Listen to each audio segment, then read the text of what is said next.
بسم اللہ الرحمن الرحیم۔ پیارے بچوں، آج ہم نے دروس اسلام میں سے علوم قرآن کا سبق نمبر 7 پڑھنا ہے، حفظ قرآن۔ اس سبق کے اندر ہمیں حاصل کرنا ہے کہ جو شخص قرآن مقدس کو زبانی یاد کرتا ہے اس کو اللہ رب العزت نے کیا فضیلتیں، کیا برکتیں اور کیا سعادتیں عطا کی ہیں۔ تو دیکھیے سبق نمبر 7 پیج نمبر 61، علوم قرآن، حفظ قرآن۔ قرآن پاک زبانی یاد کرنا عمدہ عمل ہے، بلکہ فرض کفایہ ہے۔ اس لیے ہر زمانے میں ضروری ہے کہ حافظوں کی ایک جماعت موجود ہو۔ قرآن مقدس کو زبانی یاد کرنا ایک بہت ہی اچھا عمل ہے، بلکہ فرض کفایہ ہے۔ فرض کفایہ اس کو کہتے ہیں کہ اگر کسی ایک نے بھی اس فرض کو کر لیا تو سب کے ذمے سے ساقط ہو جائے گا۔ اس لیے ہر زمانے میں ضروری ہے کہ حافظوں کی ایک جماعت موجود ہو۔ مسلمانوں میں اگر کوئی بھی حافظ نہ ہو تو اس زمانے کے تمام مسلمان گنہگار ہوں گے۔ اگر کسی زمانے کے اندر کوئی بھی حافظ قرآن نہ ہو تو اس زمانے کے تمام مسلمان کیا ہوں گے؟ گنہگار ہوں گے۔ متعدد احادیث میں حفظ قرآن کی بہت ساری فضیلتیں آئی ہیں۔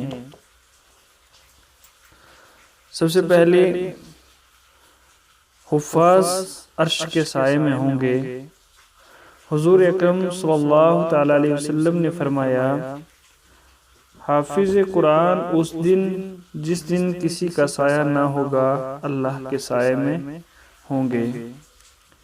یہ ہے حافظ قرآن کی فضیلت کہ اللہ کے پیارے رسول صلی اللہ تعالی علیہ وسلم نے ارشاد فرمایا کہ حافظ قرآن جب میدان محشر برپا ہوگا، جس وقت کوئی سایہ نہ ہوگا تو اس وقت وہ جو ہیں حفاظ جو ہیں وہ اللہ تعالیٰ کے سائے میں ہوں گے۔ اور دوسری حدیث کریمہ، حفاظ کو شفاعت کی اجازت ہوگی۔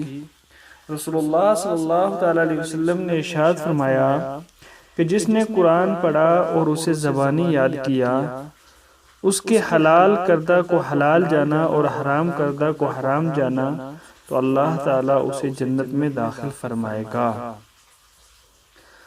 دوسری حدیث کریمہ ہے کہ حفاظ کرام جو ہیں وہ شفاعت یعنی سفارش کی بھی ان کو اجازت ہوگی۔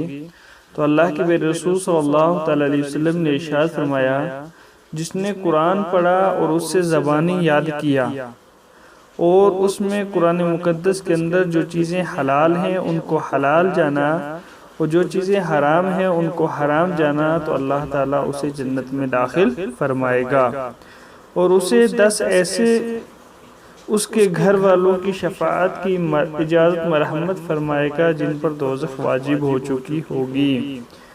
یہ ہے حفاظ کرام کی فضیلت کہ وہ جب وہ قرآن کریم کو یاد کرے گا اور اس میں حلال کردہ چیزوں کو حلال جانے گا، حرام کردہ چیزوں کو حرام جانے گا تو اسے تو اللہ تعالیٰ جنت میں داخل فرمائے گا ہی، مگر 10 ایسے لوگوں کی شفاعت کی اجازت اللہ رب العزت اسے اجازت مرحمت فرمائے گا کہ جن پر دوزخ واجب ہو چکی ہوگی۔ آپ صلی اللہ علیہ وسلم نے فرمایا، وہ شخص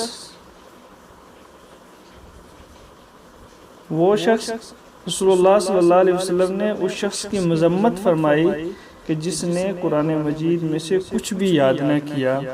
اللہ کے رسول صلی اللہ علیہ وسلم نے اس شخص کی مذمت فرمایا کہ جس نے قرآن میں سے کچھ بھی نہ یاد کیا، اور پھر آپ صلی اللہ علیہ وسلم نے فرمایا، وہ شخص جس کے جوف میں، جس کے حلق میں قرآن میں سے کچھ بھی نہیں ہے وہ اجڑے ہوئے گھر کی طرح ہے۔ تو قرآن کریم یاد کر کے بھول جانا گناہ کبیرہ ہے۔ جہاں پر قرآن کریم کو یاد کرنے کی فضیلتیں بیان کی گئیں، وہیں پر یہ بھی بتایا گیا کہ قرآن کریم کو یاد کر کے بھول جانا یہ بھی بہت بڑا گناہ کبیرہ میں سے ہے۔ رسول اللہ صلی اللہ علیہ وسلم نے ارشاد فرمایا، مجھ پر میری امت کے گناہ پیش کیے گئے تو میں نے ان میں سے اس گناہ سے بڑا کوئی گناہ نہ دیکھا کہ جس نے قرآن کریم کی کوئی سورت یا آیت یاد کی پھر اسے بھلا دیا۔ ابو داؤد۔ تو یہ تھی آج کے سبق کے اندر قرآن کریم زبانی یاد کرنے والوں کی فضیلت، حفاظ کرام کی فضیلت، کہ جس نے قرآن کریم کو یاد کیا اسے اللہ رب العزت نے کیا فضیلتیں عطا کی ہیں، اور وہیں پر یہ بھی بیان کیا کہ قرآن کریم کو یاد کر کے بھلا دینا جو ہے بہت بڑا گناہ ہے، جس کی مثال حضور علیہ السلام نے پیش کی کہ میری امت کے جب گناہ میرے سامنے پیش کیے گئے تو اس سے بڑا کوئی گناہ نہیں تھا کہ جس نے قرآن کریم کی کوئی سورت یا آیت یاد کی اور پھر اسے بھلا دیا۔ تو یہ تھا آج کا ہمارا سبق۔ اب ہمیں دیکھنا ہے الفاظ معنی۔ پہلا لفظ ہے یہاں پر فرض کفایہ، اس کا معنی ہے وہ فرض کہ جو کسی ایک نے بھی ادا کر لیا تو سب کے ذمے سے ساقط ہو جائے گا۔ اور دوسرا لفظ ہے گناہ کبیرہ۔ گناہ کبیرہ کا معنی ہے بہت بڑا گناہ۔ اب دیکھنے ہمیں سوالات غور سے پڑھیے اور حل کیجئے۔ پہلا کوشچن ہے، حفظ قرآن کا کیا حکم ہے؟ قرآن کریم، اس کا آنسر ہے قرآن پاک زبانی یاد کرنا عمدہ عمل بلکہ فرض کفایہ ہے۔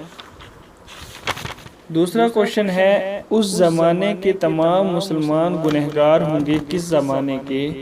تو اس کا آنسر ہے مسلمانوں میں اگر کوئی بھی حافظ نہ ہو تو اس زمانے کے تمام مسلمان گنہگار ہوں گے۔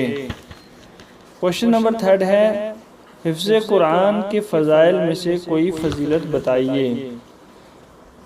تو اس کا آنسر ہے کہ حضور اکرم صلی اللہ تعالی علیہ وسلم نے فرمایا، حافظ قرآن اس دن جس دن کسی کا سایہ نہ ہوگا اللہ کے سائے میں ہوں گے۔ کوشچن نمبر 4، جس نے قرآن میں سے کچھ بھی نہ یاد کیا وہ کس کی طرح ہے؟ تو اس کا آنسر ہے کہ آپ صلی اللہ تعالی علیہ وسلم نے فرمایا کہ وہ شخص جس کے جوف میں قرآن میں سے کچھ بھی نہیں ہے وہ اجڑے ہوئے گھر کی طرح ہے۔ آگے ہے کوشچن نمبر 5، امت کے وہ گناہ جو نبی کریم صلی اللہ تعالی علیہ وسلم پر پیش کیے گئے تو ان میں سے کون سا گناہ بڑا تھا؟ کوشچن نمبر 5، امت کے وہ گناہ جو نبی کریم صلی اللہ تعالی علیہ وسلم کے سامنے پیش کیے گئے تو ان میں سے جو ہے سب سے بڑا گناہ کیا تھا؟ تو اس کا آنسر ہے کہ رسول اللہ صلی اللہ تعالی علیہ وسلم نے فرمایا، مجھ پر میری امت کے گناہ پیش کیے گئے تو ان میں سے اس گناہ سے بڑا کوئی گناہ نہ دیکھا کہ جس نے قرآن کریم کی کوئی سورت یا آیت یاد کی اور پھر اسے بھلا دیا۔ کوشچن نمبر 6 ہے، جس نے قرآن کریم یاد کیا پھر اسے بھلا دیا تو اس کے لیے کیا حکم ہے؟ تو اس کا آنسر ہے قرآن کریم یاد کر کے بھول جانا گناہ کبیرہ ہے۔ اب ہمیں دیکھنا ہے خالی جگہیں پر کیجئے۔ پہلی بلینکس ہے قرآن پاک زبانی یاد کرنا عمدہ عمل بلکہ ڈیش ہے، تو ڈیش میں آئے گا فرض کفایہ ہے۔ دوسری بلینکس ہے مسلمانوں میں اگر کوئی بھی حافظ نہ ہو تو ڈیش ہوں گے، تو بلینکس میں آئے گا اس زمانے کے تمام مسلمان گنہگار ہوں گے۔